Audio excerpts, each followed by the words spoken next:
नमस्कार दोस्तों, स्वागत है आपका ओनली इंजॉय स्टडी में। जैसा कि हम यूपीपीसीएस पॉलिटी का प्रीवियस ईयर क्वेश्चन 2012 से लेकर 2025 तक हल कर रहे हैं। ऑलरेडी हम एक लेक्चर ले चुके हैं 2012 का, तो ये हमारा दूसरा लेक्चर है 2013 का इसमें है, उसको हम देखेंगे। ठीक है, तो इम्पॉर्टेंट रहता है क्योंकि क्वेश्चन डायरेक्टली इनडायरेक्टली बन जाते हैं।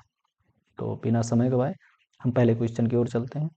पहला है कौन सा मिलान सही नहीं है, तो ये जरूर हाईलाइट कर लेना है आप लोगों को। सबसे पहले कौन सा सही है कौन सा मिल नहीं है ये जरूर देखना है।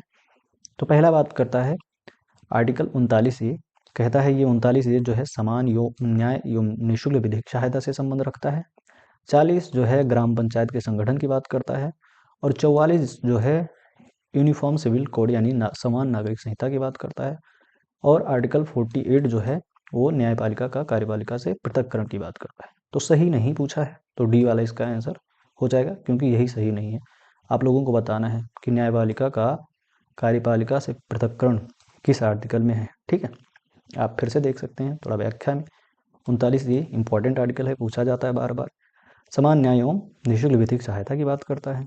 आर्टिकल 40 जो है ग्राम पंचायतों का संगठन यानी गठन की बात करता है। 44 सीबीसी यानी समान नागरिक संहिता की बात करता है। और 48 नंबर है जो बात करता है कृषि एवं पशुपालन संगठन की।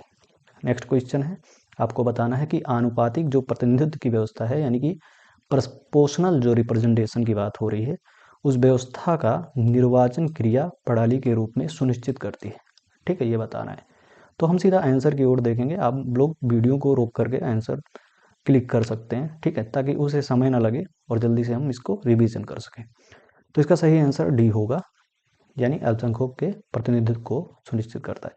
यानी कि जो ये आनुपातिक प्रतिनिधित्व वाली व्यवस्था होती है, उसमें जो मतलब अंतिम लोग होते हैं जो कम जिनकी संख्या होती है, उनके लिए भी ये सहायक होती है। अगर व्याख्या को देखें तो अल्पसंख्यक समूहों के उनकी संख्या के अनुपात में प्रतिनिधित्व को सुनिश्चित करती है।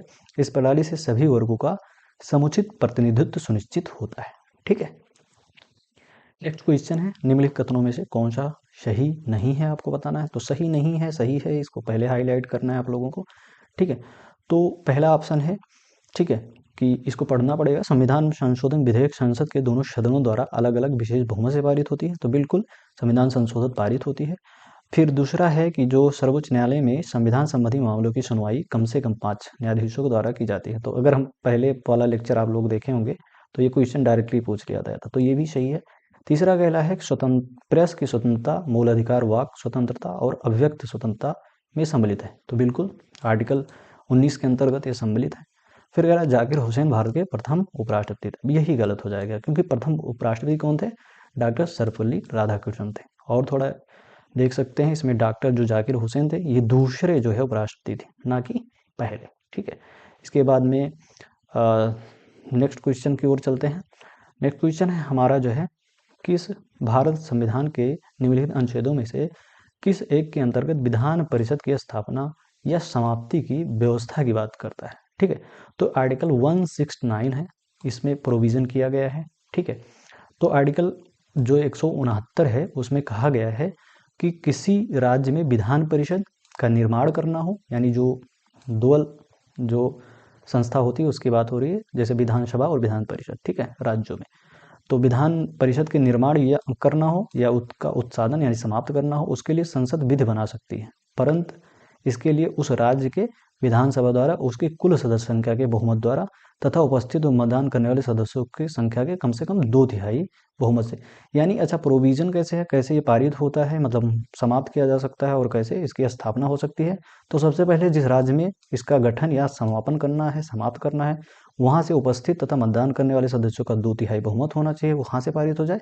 इसके बाद संसद में आएगा तो संसद में साधारण विशेष बहुमत से पारित हो जाएगा। इसके बाद में वहाँ उत्साधन हो सकता है या फिर नया विधान परिषद का निर्माण हो सकता है। ठीक है, नेक्स्ट क्वेश्चन है, उत्तर प्रदेश विधान परिषद की संपूर्ण सदस्यता संख्या क्या है। तो विधान परिषद की पूछा है, तो इसमें से चूंकि पहले का क्वेश्चन है तो इसका सही आंसर जो हो जाएगा 100 है, क्योंकि विधान परिषद में यूपी में सदस्य संख्या कितनी है? 100 है। वही लोकसभा सॉरी विधानसभा में कितना है? विधानसभा में 403 है। वही डुअल जो है सदन की बात हो रही है तो द्विसदनीय व्यवस्था है ना उत्तर प्रदेश में, विधानसभा है और विधान परिषद भी है। तो विधानसभा विधान परिषद की बात कर रहा था क्वेश्चन में।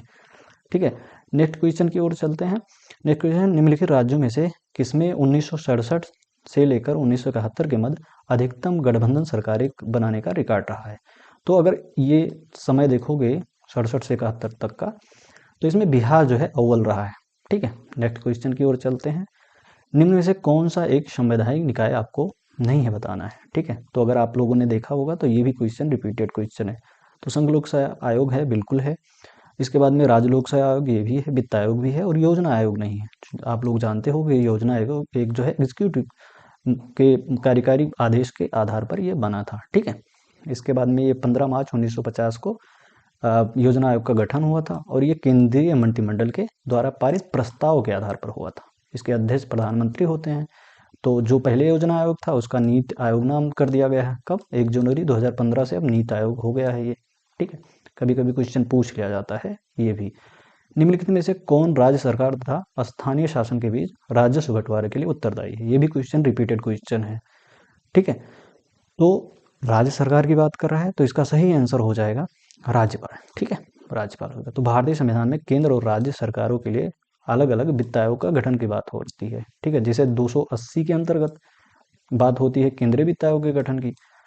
ठीक है, तो ये संघ और राज्यों के बीच कर बंटवारों की बात करता है। वहीं 243 जा के अंतर्गत राज्य वित्त आयोग के गठन का प्रावधान है। ठीक है, राज्य वित्त आयोग स्थानीय निकायों हेतु वित्त के स्रोतों की व्यवस्था है, सुझाव देता है। ठीक है, नेक्स्ट क्वेश्चन की ओर चलते हैं। हमारा नेक्स्ट क्वेश्चन है, अनुसूचित जातियों और अनुसूचित जनजातियों के लिए एक राष्ट्रीय आयोग गठित करने का प्रावधान संविधान के किस अनुच्छेद के अंतर्गत किया गया है? तो एससी और एसटी के आयोग के गठन की बात हो रही है। तो ये किया गया है 338 और 338 ए के अंतर्गत। तो सबसे पहले जो एससी आयोग का गठन हुआ था अनुच्छेद 338 के तहत, फिर इसके बाद 338 ए के तहत एसटी आयोग का इसी में वर्गीकरण कर दिया गया, अलग कर दिया गया। तो आर्टिकल याद रखना इंपॉर्टेंट है। नेक्स्ट क्वेश्चन की ओर चलते हैं। नेक्स्ट क्वेश्चन है, लोकसभा में एंग्लो इंडियन समुदाय के प्रतिनिधित्व के लिए प्रावधान संविधान में किस अनुच्छेद के अंतर्गत किया गया है? तो 331। अभी ये मतलब समाप्त कर दिया गया है, इसका उन्मूलन हो गया है। कब? 104वां संविधान संशोधन हुआ था ना, इसमें प्रोविजन किया गया, संशोधन 2019 में हुआ था। इसमें कहा गया था कि जो एंग्लो इंडियन है वो उनका जो अपॉइंटमेंट है जो होता था, नामांकन होता था, तो वो समाप्त कर दिया गया। राष्ट्रपति भी करते थे, 2 राष्ट्रपति करते थे, वहाँ राज्यपाल भी करते थे, वो दोनों समाप्त कर दिया गया था। ठीक है, तो अभी ये नहीं है ये आर्टिकल। नेक्स्ट क्वेश्चन की ओर चलते हैं। बॉम्बे, मद्रास और कलकत्ता में उच्चतम न्यायालय की स्थापना कब हुई? तो 1861 में स्थापना हुई थी, याद रखना इंपॉर्टेंट है। 1861 के भारत परिषद अधिनियम ने भारत में संवैधानिक विकास का सूत्रपात किया। ठीक है, और भारत में प्रतिनिधि शासन की शुरुआत इसी अधिनियम से हुई थी। इसी अधिनियम के अधीन भारतीय उच्च न्यायालय अधिनियम पारित हुआ गया, और इसी के अंतर्गत बम्बई, कलकत्ता, दिन मद्रास में एक एक उच्च न्यायालय तथा अवशिष्ट क्षेत्रों के लिए भी अन्य न्यायालयों की स्थापना की बात की गई थी। ठीक है, तो इसका आंसर हो जाएगा 1861। नेक्स्ट क्वेश्चन, भारत के सर्वोच्च न्यायालय के संबंध में निम्न में से कौन सा कथन सही है, आपको बताना है। तो सर्वोच्च न्यायालय यानी कि सुप्रीम कोर्ट की बात कर रहा है। पहला कह रहा है कि इसका केवल मूल क्षेत्राधिकार, केवल जहां लगता है सामान्यता वो संदिग्ध क्वेश्चन हो जाता है, तो गलत हो जाएगा। केवल नहीं है, ये मूल अधिकार क्षेत्र नहीं है। फिर केवल अपीलीय क्षेत्राधिकार है, ये भी नहीं है। केवल परामर्श संबंधी क्षेत्राधिकार है, तो ये भी नहीं है। तो इसका आंसर डी हो जाएगा। इसमें मूल भी है, अपीलीय भी, परामर्श भी है।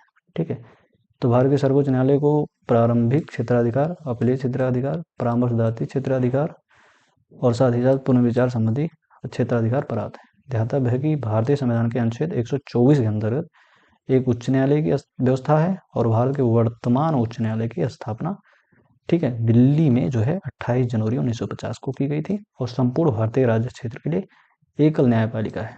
ठीक है, वही सुप्रीम कोर्ट। ठीक है, नेक्स्ट क्वेश्चन की ओर चलते हैं।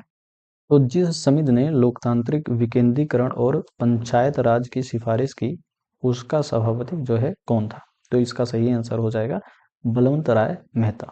बलवंत राय मेहता की अध्यक्षता में ही 1957 में एक कमेटी गठित हुई, और इन्हीं ने जो है सुझाव दिया कि लोकतांत्रिक जो है विकेंद्रीकरण की इन्होंने सिफारिश की।